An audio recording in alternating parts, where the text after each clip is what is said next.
Have a story from back in the day? Yeah, I've got one. I've got a few actually, but obviously if I'm going to pick one, I'm not going to pick the Exploding Roadie because that's been discussed. It's been talked about. It was funny, you know, and it was a classic, you know, and it's been, I suppose, well documented. But I would like to take you way back to where the band had first started, and we had been doing a few gigs, and we offered a gig at say Youth Centre. We thought, oh, brilliant, you know, let's get it all together. And we always tried, you know, each gig we're always trying to do something a bit more, you know, set confetti off, you know, dynamite, more bombs, you know, whatever, you know, what about that? We're just wanting to take on the world, you know. So we planned to do this gig, and, you know, we had meetings often, and, you know, we had our pyro crew, Paddy Byrne and Dave Marshall, were totally off the wall, you know. They were as mad as us. They just wanted to blow the fucking planet up, you know. So we were like, yeah, more, put more fucking gerbs in there, you know, have them bigger, higher, better. So we were a bit mad, but, you know, back in the day, you know, that was the way it was. And we had this gig booked at St. Youth Centre, and Paddy went to meet them. We were talking about doing the gig, and Paddy says, oh look, he says, I've nicked these two shipyard flares, you know. He says, they'll go down great, you know, let off a bit of smoke and you've got this bright orange light, you know. And I went, oh, awesome. And we said, oh, well, look, we'll plan to let them off after the Middle 8 bit in Star 80, which was the track we pretty much used to finish all our gigs with. And it was the track that really was so pumped up by that point that something always would happen after that Middle 8. Don't ask us why, it just did. Point smashed his bass, I smashed my Strat, you know. Marie, God bless her, Sean's sister, got cut up off the gerb going off underneath the catwalk. It ripped this paint tin apart, you know, slashed her, she was going off it, and you know, it was just insane what used to go on after this part of the track. So I said, Paddy, that's the time to let the flares off, you know. I think Paddy, having a bit of savvy, obviously knew that one flare would probably be enough. So the Middle 8 played out, and he struck it, and this thing went off. Okay, it was unbelievable. I mean, we were playing in a sports hall, by the way, and we were playing in the corner, and he set this thing off, and all I seen was this big red fuck off glow, and the smoke that came out of this thing was just, it was quick, fast, and it just filled the gym up instantly. I had the youth leaders, because like the youth centre was connected to this gym, so they come running through the door. You know, you couldn't even see them, to be honest with you. The kids were loving it. They were just going mental. And I was seeing that, I was like, when I seen it happening, I looked over, I went, Paddy, dump the fucking door, chuck the flare out. You only set one of these off. If you had to set two off, it honestly, if it would have killed people, I think. It's just the pure smoking inhalation. So he bust the doors open, and honestly, I mean, you know, because at that time I was playing, but I was like, come on, we need to sort this out. And he chucked this flare, and honestly, it landed on this green bit of grass outside the double doors, and I swear, the red glow, it was still billowing when we finished the song, because it wasn't long to finishing it, but honestly, it was this still thing was still going, you know, just all this smoke, and it was like, oh no, you know, but at the same time, the reaction of that at the end was awesome. But the mad thing was, the youth leaders asked to see her. They said, you know, when you get some of your gear down, we need to see you. And we'll come through, and we thought we were going to get wrong, and you know, what the hell are you doing setting these up? And they said, oh, do you mind stopping to say some autographs? I just said, yeah, I'm thinking, fucking autographs, we've already played 3 gigs, man, you know, we'll fucking name one, man. But honestly, them kids, you know, and it was a youth centre, so, you know, I don't know, he was impressionable or whatever, but honestly, they were loving it, and they couldn't wait to come in. We were in the changing room in the gym part, and they come in, you know, one by one. They come in and asking, autographs, can you sign me top? And I was thinking, you want to be signing that top, your ma will kill you, when you get it. I'm thinking, who's Duncan Binnie, like, fucking get it out, wash it out, you know. And get out with a marker, you know, that barrels and all that. And then we're asking for stuff off our costume. Well, I mean, obviously we couldn't give them it, because we basically made our own costume. We've done everything, you know. So it was we had slave laboured over them, so you know, I was like, no, you can't have me top, mate, you can't have me scarf, you can't have me, you know, I don't know what it was, bits of costume. But anyway, nevertheless, we ran them through, we came away, packed up all the gear we had, and we just thought, you know, that could only happen in the Mandora camp, you know. It could only happen in the Mandora camp. And that, you know, that type of thing, because it's so intense at the time, honestly, you'd have to have fucking memory loss to forget that, you know. It wouldn't happen, you know. It's just absolutely ingrained in you, you know. And I could go on and tell you more and more, and you know, they're not any lighter weight than that one. They're all classics, you know. They're all classics. So that being said, you know, just another great night in the Mandora experience. So, you know, hopefully maybe not shipyard flares, but you know, hopefully want to relive something of a similar nature and make a big enough impact where people like that, hopefully themselves, will never forget. I mean, I'm sure, I don't know who's out there watching this, but I'm sure if one of them people who were in the crowd or a youth leader, if they're still alive, God bless them, I'm sure they'll be looking going, fucking Mandora, I remember Mandora. What a night, you know, what a night. And how did the reunion come about? Facebook message, inbox message from Paul, who, to be honest with you, had been chasing me for years to come back and reform Mandora. And my personal opinion of that was, no way. You know, it just wasn't. You know, I don't know why, but it just fell on deaf ears, you know. But the inbox message came in, and you know what? Instantly, I said I was in. It was just something that inspired us, just right on that time, that moment, and I just thought, you know, why not do it? You know, I just had a feeling, you know, at that point, I'd really enjoy the second coming, if you want to call that, being reborn, you know, and into the music industry. Anyway, so yeah, so they came about through a silly inbox message on Facebook, such as life. What was my reaction? Well, my reaction was to Paul, really. I mean, what the others' reactions was, you'll have to ask them. But my reaction was to Paul, and I just reacted from a personal point of view and said, yeah, I want to do it. So I wasn't surprised in a sense. Just something told us it was time, it was right, and I said yes. I think Paul's fucking reaction, by the way, was one of disbelief, because I just thought he said, oh, Duncan's going to inbox us back going, fuck off, you know, can it be all that, man? What, you know, do you want to go out for a beer or something, you know? So it was going to be something simple on them lines. But I think he you know, we started to text each other, inbox each other back for a little while after that, but I think he just couldn't believe it. And I asked him, I says, well, you know, Azira's going to be on board, and of course, he told us that, you know, it had really come about him and Sean talking, the drummer.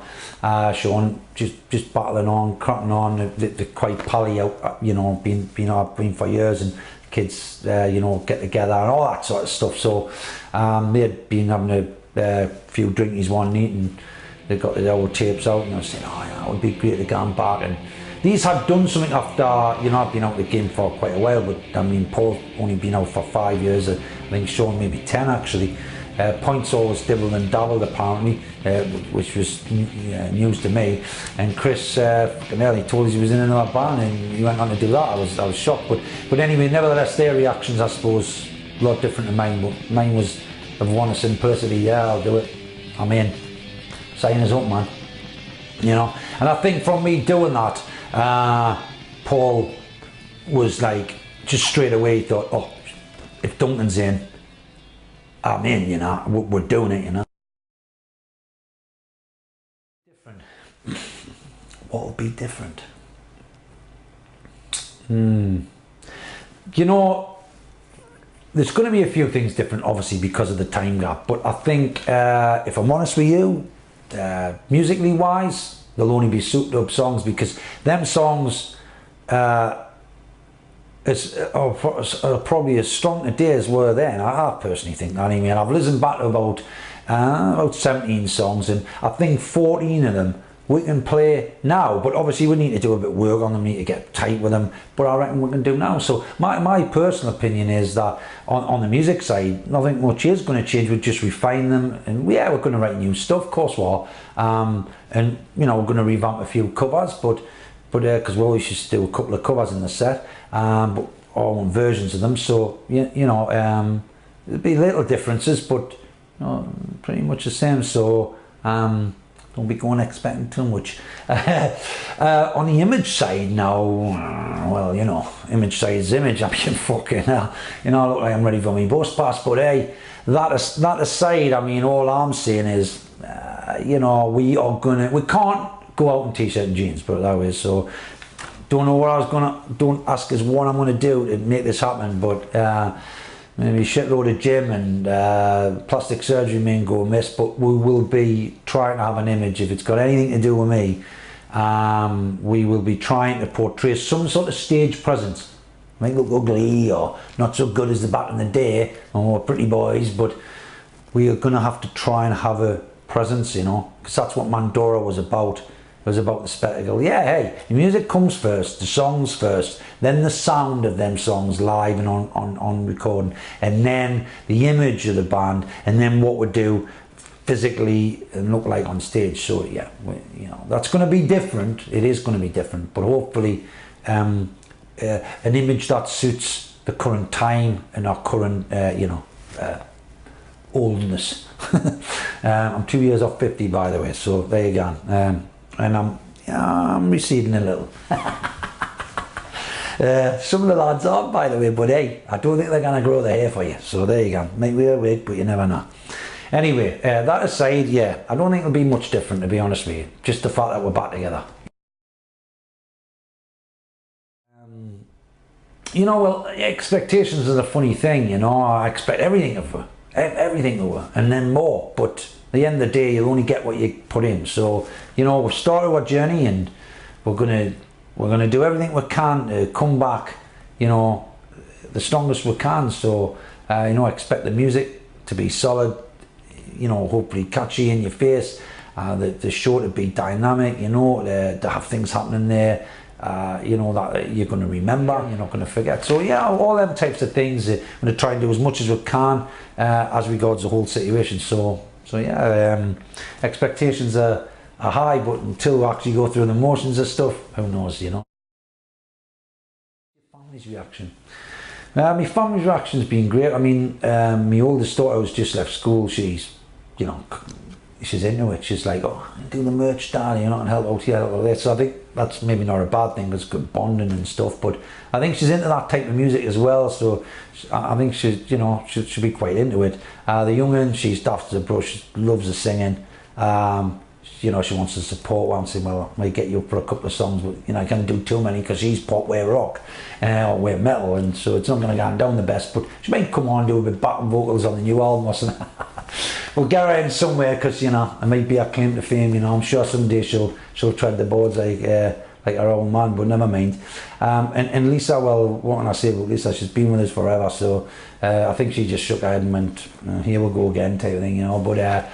But aye, cool, you know. I mean, they've been really cool, and my brother, youngest brother, I'm sure he'll enjoy, you know, going back around that sort of era as well. And of course, my older brother, I'm sure he'll be the same, you know. So it's going to be interesting. I'm sure they'll pop along to see work just as a nostalgia thing, but I think after that it'll be getting really down to the nitty gritty. Who is really going to follow the band? You know, who does really want to come to see the Commander? Because I love people coming to see our gigs, but I prefer if they were really into my music, you know, into what we do as a band and what we're looking to put on. So we'll have to wait and see. But yeah, the family's been cool, and hopefully it'll remain to be that way. Well, with plans going forward, obviously, you know, the first thing we've done was got a meeting together. Obviously, we need to do that, break the ice. Actually, Chris wasn't at that first meeting. He came in the second one, because we pretty much decided to run along with Chris from the first meeting. So once we're banked together and all got together, we discussed maybe, like, you know, how we're seeing the thing going forward. And personally, from my perspective, I just didn't want to put all this effort in to do one gig. So, you know, take it from me, if we get to the fact that we're going to do gigs, we'll be doing more than one, and hopefully they'll be important enough to make them count, shall we say. We don't just want to, you know, do any sort of gigs. We want to get up and make them count, but we will be doing some secret gigs, about 3, I think, before we'll come back to Shields and do a big homecoming gig, and then we'll be looking for the bigger gigs, because if we're going to go out there and play, we want to play big. We want to try and put some people in and put on a show, and hopefully they'll enjoy the night and go and say, hey, I've seen Mandora. It was mega. We're looking to try and find a rehearsal room. Still struggling with that, but we're trying to get it. We're nearly there, and that rehearsal room is going to be coming into a bit, or the room where we're going to. Nurture the songs back into existence. We're going to, think about the image. We're going to even look to record in that situation straight away to get them tracks on tape, put them out free downloads for the people who want to, come along to see. Well, it would be great that they could actually have been listening to the likes of Nostradamus, a song we've done back in the day, and think when you go to see well this time, you're actually going to know that song. I mean, it was hard to do that back in the day's age, the technology. We're hoping to say, look, download the track, have it for nothing. We want you to listen to it, we want you to come along and hopefully just think, I love that song, I like that song. What a fantastic night. So, getting into rehearsals, this is the things we're going to look to do. We're going to look to, get everything together, get real tight, practice a few moves maybe. I don't know about the move side, but the whole idea is that we need to get there, settle in, bed in, start doing the graft, and I'm sure it'll take a bit of time, but when it'll come, I'm sure it'll come thick and fast. And once we get out of there, once we pop out, as they say, the growth doesn't take long, does it? I'm sure that'll be the same with Mandora. It'll take a bit of time to develop, but once we get up to that point, we'll be wanting to come out on the road and basically make a spectacle of the whole thing. We're going to live and die by the sword, aren't we? That's what Mandora did. The funny thing about Mandora was I felt we walk or talk, but when you talk like that, you've got the fucking critics, going to be standing there with their tomatoes going, come on, I hope the bomb, I hope the horse drops out, I hope it goes wrong for them. Fuck you, what I mean? At the end of the day, like I said, I've got the utmost respect. You don't have to have a show, you don't have shit music. I've got the utmost respect for people, anybody who gets up on stage, because they reckon it's one closest to death, The fear of death is similar to getting up on stage, by the way. So it doesn't matter whether you're a cover band or whether you're shite or not, the fact you're getting up, my hat's off to you, Hey, there's only a few going to make or break it. If we go out there and for whatever reason we don't succeed, at least we've tried, at least we've got up there and went out and tried to do it. I think we've got big enough characters in this band to overcome anything, we did back in the day, and I think with maturity, I don't know whether that'll help with maturity levels, but hey, I used to shit bricks before I came on stage, trust us, and I still think I will now, as mature as I am, as what I've been and seen. But hey, at the end of the day, I'm willing to put my neck on the block, because nothing's created or becomes good unless someone's doing that, That's my personal opinion. That doesn't matter what you do for a living, if you're not prepared to push yourself forward and put your head on the chopping block, then you're just a naysayer, you're just a stand by, or just on a fence. That's not living. That's just waiting to fucking die. So my personal opinion of it is just go and try. What's it to lose? And that's why this time I've said yes. Come on, let's do it. And that's why I'm doing it. They say if you get a spark, pour 10 tons of gasoline on it, then you're going to see something because of it. And I'm sure that's what we're going to do with this little spot in Mandora. Hopefully we'll do that, and there'll be good things come from it,